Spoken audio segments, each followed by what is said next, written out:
The city of lakes Nainital. এই শহরের চারিপাশেই ছড়িয়ে আছে বেশ কিছু লেক। এই শহরের সৌন্দর্যের কথা বলতে গেলে জিম করবেটের লেখা পড়ে নৈনিতাল সম্পর্কে যে ছবি মনে এঁকেছিলাম তার চেয়েও অনেকটাই বেশি সুন্দর এই শহর।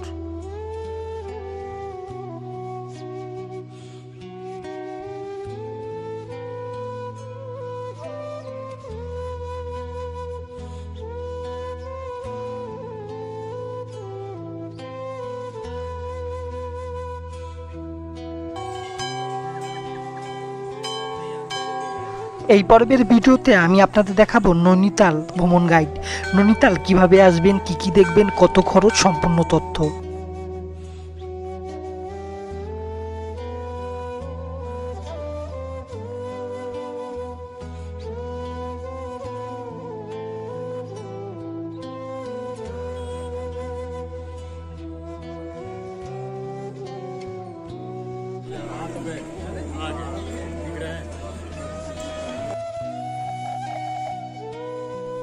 নৈনিতাল কিভাবে আসবেন? নৈনিতাল আসার সবচেয়ে সহজ ও সস্তা মাধ্যম হচ্ছে রেলপথ। নৈনিতালের সবচেয়ে কাছের রেলওয়ে স্টেশন হচ্ছেন কাঠগোদাম, যেখান থেকে নৈনিতালের দূরত্ব মাত্র 30 কিলোমিটার। কলকাতা থেকে সরাসরি 13019 বাগ এক্সপ্রেস প্রতিদিন হাওড়া থেকে কাঠগোদাম পর্যন্ত চলাচল করে।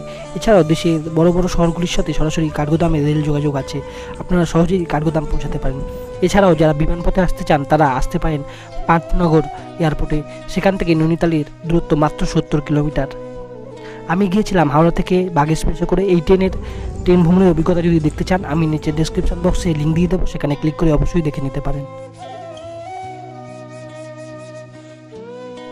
কাঠগোদাম স্টেশনের বাইরে বেরোনোর সাথে সাথেই আপনারা বিভিন্ন শেয়ারিং গাড়ি পেয়ে যাবেন নৈনিতাল পৌঁছানোর জন্য। যদি গাড়ি রিজার্ভ করে যেতে চান ছোটো গাড়ির ভাড়া পড়বে 800 টাকা। এছাড়াও আমি গিয়েছিলাম শেয়ারিং গাড়িতে ভাড়া পড়েছিল জনপ্রতি 200 টাকা করে।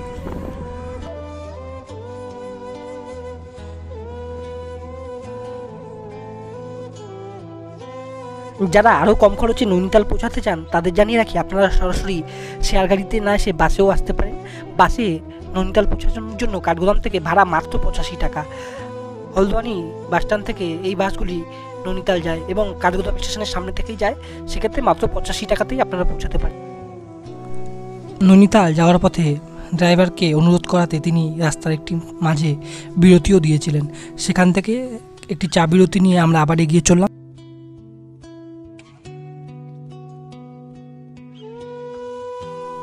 কাঠগোদাম স্টেশন থেকে মাত্র 1.5 ঘন্টার মধ্যেই আমরা পৌঁছে গেলাম নৈনিতালে। এবং নৈনিতালে যেখানে গাড়ি নামিয়ে দিল সেখান থেকে আমাদের হোটেলের সামান্য দূরত্ব কিছুটা বেশি ছিল, তাই আলাদা গাড়িতে 100 টাকার বিনিময়ে আমি পৌঁছে গেলাম আমার হোটেলে। নৈনিতালে আসলে কোথায় থাকবেন? নৈনিতালে থাকার জন্য অসংখ্য হোটেল আছে। আমি যে হোটেলটিতে আছি সেই হোটেলটির রুম আমি আপনাদের দেখাচ্ছি এবং হোটেল থেকে যে ভিউটা আপনাদের দেখাচ্ছি। পিছনে আপনারা দেখতে পাচ্ছেন নৈনি লেকের পুরো ভিউ আপনারা দেখতে পাচ্ছেন। পিছনে দেখতে পাচ্ছেন নৈনি লেকের পুরো ভিউ আমার হোটেলের জানলা থেকে। নৈনিতালে আমি যে হোটেলটিতে ছিলাম এই হোটেলে আমার ভাড়া পড়েছিল দিন প্রতি 2500 টাকা করে। আমি যেহেতু অনলাইনে বুকিং করে এসেছিলাম তাই খরচ কিছুটা বেশি পড়েছে। আপনারা সরাসরি এখানে এসে বুকিং করবেন, সেক্ষেত্রে আপনারা 1500 থেকে 2000 টাকার মধ্যে ভালো বাজেট হোটেল পেয়ে যাবেন। নৈনিতালে কখন আসবেন? নৈনিতালে সারা বছরই আসা যায়, তবে এখানে এপ্রিল থেকে জুন মাস এবং অক্টোবর থেকে ডিসেম্বর কিন্তু এখানে প্রচুর ভিড় থাকে, তখন কিন্তু হোটেল ভাড়া অনেকটাই বেড়ে যায়। এছাড়া আপনাদের জানিয়ে রাখি এখানে কিন্তু হোটেলগুলিতে এসির কোনো প্রয়োজন নেই। এছাড়া এখানে কিন্তু পাখারও প্রয়োজন নেই, সারা বছরই ঠান্ডাই থাকে। নৈনিতালের আমাদের হোটেল থেকেই আমরা চিকেন বিরিয়ানি অর্ডার করে লাঞ্চ সেরে আমরা বেরিয়ে পড়লাম নৈনিতাল এক্সপ্লোর করতে।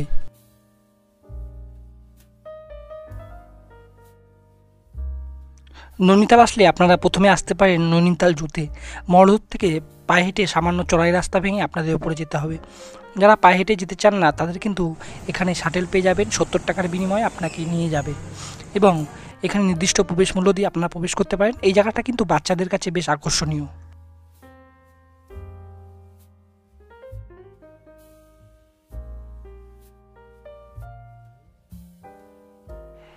এরপর পায়ে হেঁটে এক্সপ্লোর করতে থাকলাম নৈনিতাল লেককে। এই লেকের চারিদিক কিন্তু পর্বত বিস্তৃত এবং এই লেকের সৌন্দর্য কিন্তু মুখে বর্ণনা করা সম্ভব নয়। নৈনি লেক বা নৈনিতাল এটি প্রাকৃতিকভাবে সৃষ্টি একটি মিষ্টি জলের হ্রদ। লেকটির দৈর্ঘ্য প্রায় 1432 মিটার এবং প্রায় 120 একর জমি নিয়ে এই লেকটির অবস্থান। এই নৈনিতাল লেকের এক পাশেই প্রায় 1 কিলোমিটার জায়গা নিয়ে অবস্থিত নৈনিতাল মল রোড। এই মল রোডেই আছে থাকার জন্য অসংখ্য হোটেল, এছাড়াও কেনাকাটার জন্য অসংখ্য দোকান।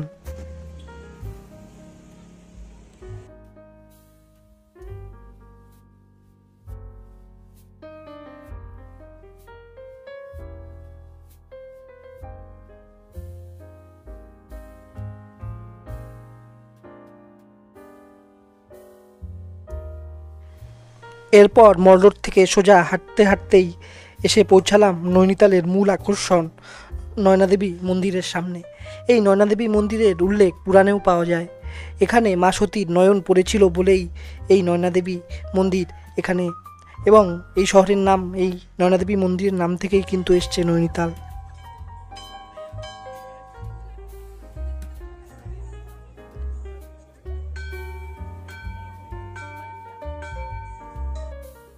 নৈনিতালে আসলে নয়নাদেবী মন্দিরে কিন্তু অবশ্যই আসবেন, নাহলে কিন্তু আপনার নৈনিতাল ভ্রমণ অসম্পূর্ণ থেকেই যাবে। এছাড়াও এখানে কিন্তু পুজো দেওয়ার সুব্যবস্থা আছে। এছাড়াও নয়নাদেবী মন্দির ছাড়াও আশেপাশে কিন্তু বেশ কিছু মন্দির আছে, আপনারা হাতে সময় নিয়ে অবশ্যই ঘুরে দেখতে পারেন।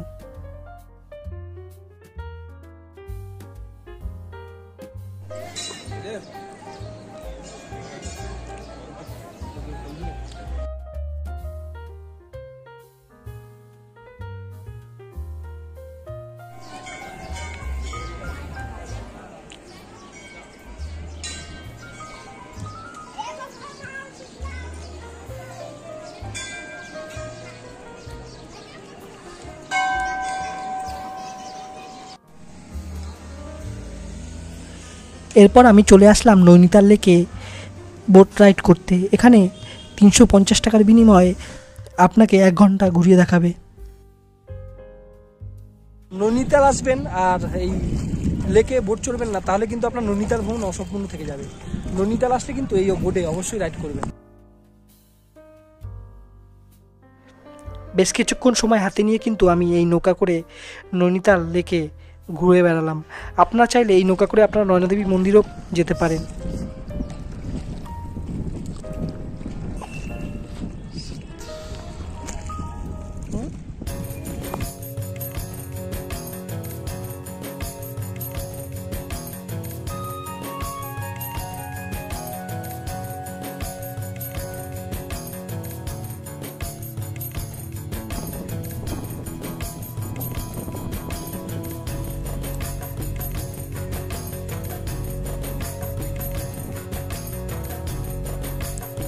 নৈনিতালের অন্যতম একটি আকর্ষণ হচ্ছে নৈনিতাল রোপওয়ে। এই রোপওয়ে ধরে সহজেই আপনারা পৌঁছাতে পারেন স্নো ভিউ পয়েন্ট।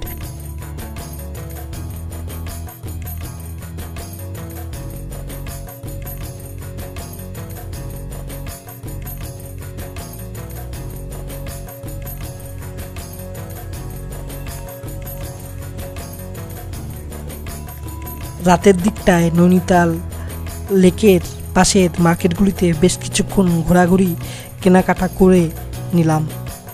নৈনিতালে একটি বাঙালি রেস্তোরাঁও আছে। এই মৌচাক রেস্তোরাঁতে আমি রাতে ডিনার করেছিলাম। দাম সামান্য বেশি হলেও খাবার কিন্তু বেশ ভালো বাঙালি খাবার পাওয়া যায় এখানে। ভ্রমণের দ্বিতীয় দিন সকাল সকাল একটি গাড়ি আমি রিজার্ভ করে নিয়েছিলাম সারাদিন নৈনিতালের আশেপাশের বেশ কিছুটা জায়গা ঘোরার জন্য। আমার একদিনের জন্য ভাড়া পড়েছিল মাত্র 1200 টাকা। এক্ষেত্রে বেশ কিছু পয়েন্ট আমি কিন্তু কমিয়ে নিয়েছিলাম। আপনারা যদি সারাদিনের জন্য বুক করেন সেক্ষেত্রে ভাড়া কিছুটা বেশি পড়বে। আমি আমার নির্দিষ্ট কিছু পয়েন্ট ঘুরে দেখব বলে ভাড়া করেছিলাম, তাই ভাড়া কিছুটা কম ছিল।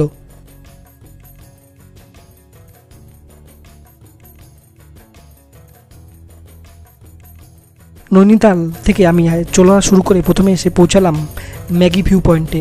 এখান থেকে হিমালয়ের বিভিন্ন পর্বত দেখা যায়, তবে যেহেতু মেঘের কারণে দেখা যাচ্ছিল না তাই আমি নামিনি। আমি প্রথমে এসে পৌঁছালাম কাইচি ধামে।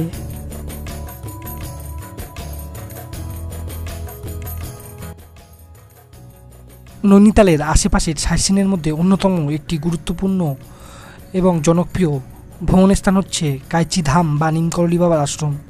এটি নৈনিতাল থেকে মাত্র 18 কিলোমিটার দূরত্বে অবস্থিত। আপনারা সহজেই বাসে অথবা শেয়ারিং গাড়িতে পৌঁছাতে পারেন। এবং এখানে নিমকরলি বাবার একটি আশ্রম রয়েছে, যে আশ্রমটি কিন্তু তার ভক্তদের ছাড়াও অন্যান্য বহু মানুষের কাছে কিন্তু খুবই প্রিয়। এখানে আসলে কিন্তু এক আলাদা রকম আধ্যাত্মিক অনুভূতি আপনি উপলব্ধি করতে পারবেন। নৈনিতাল আসলে এই কাইচি ধামে অবশ্যই কিন্তু আসবেন।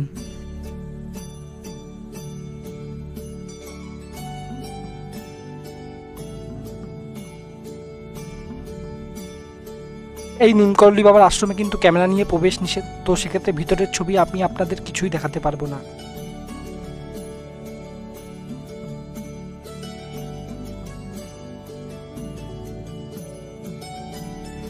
নিমকরলি বাবার দর্শন সেরে এরপরে আমি এগিয়ে চললাম নৈনিতালের অন্যতম একটি গুরুত্বপূর্ণ তাল দেখতে, যার নাম ভীমতাল। এটি হচ্ছে নৈনিতালের সবচেয়ে বড় তাল।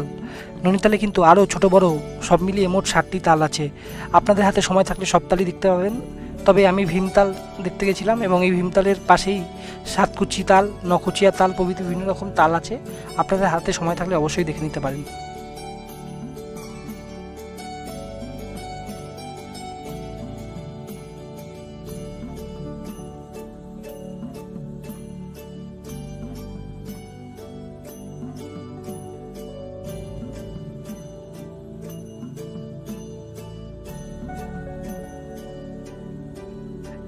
যেহেতু বর্ষাকাল এখনও আসেনি, তাই ভীমতালে কিন্তু জল অনেকটাই কম রয়েছে। বর্ষার সময় এখানে কিন্তু জল অনেকটাই বেড়ে যায়, তবে বর্তমানে জল কিন্তু অনেকটাই কম আছে। এবং এই ভীমতালে কিন্তু আপনারা নৌকা রাইডও করতে পারেন। এছাড়াও বিভিন্ন রকম অ্যাক্টিভিটিস কিন্তু এই ভীমতালের লেকে আছে, যেগুলি আমি নৈনিতালে কিন্তু দেখিনি।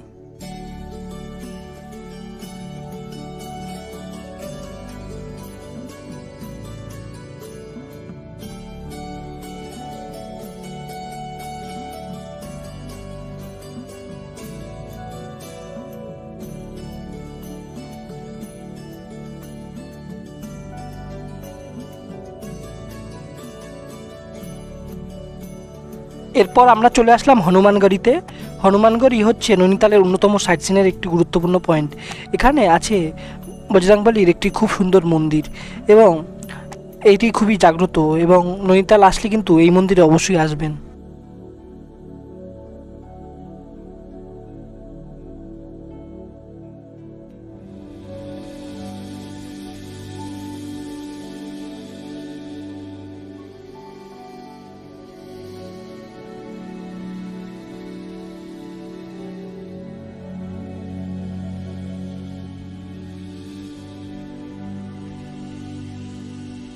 এবার আপনাদের জানাই নৈনিতালে কোথায় থাকবেন। নৈনিতালে কিন্তু থাকার জন্য অসংখ্য হোটেল আছে। নৈনি লেক বরাবর হোটেলগুলির কিন্তু খরচ কিছুটা বেশি।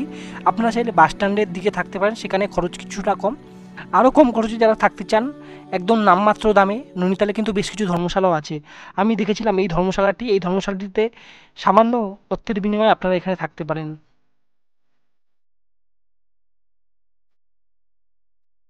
এখানে কথা বলে জানতে পারলাম এখানে থাকার জন্য নামমাত্র খরচ নেওয়া হয়, শুধু মেনটেন্যান্সের জন্য। কোনো ভাড়া কিন্তু এখানে নেই, এবং ডবল বেডরুম মাত্র 130 টাকা ভাড়া।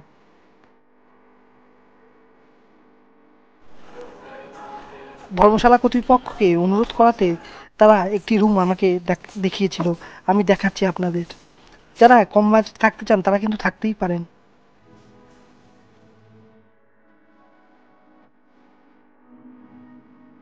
এছাড়াও বাস স্ট্যান্ড বরাবর বেশ কিছু হোটেল আছে, সেগুলিতেও আপনারা চাইলে থাকতে পারেন। এছাড়া আপনাদের জানি রাখি, মল রোডের এদিক ওদিক যাওয়ার জন্য কিন্তু সরকারিভাবে ই রিক্সা বা টোটো সার্ভিস চালু আছে। মাত্র 10 টাকার বিনিময়ে আপনারা টোটো করে মল রোডের এপার ওপার আসা যাওয়া করতে পারেন। এটা কিন্তু খুবই ভালো উদ্যোগ।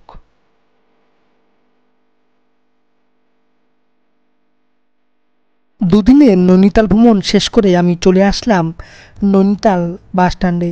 এখান থেকে আমার গন্তব্য ছিল আলমোড়া হয়ে কৌসানি।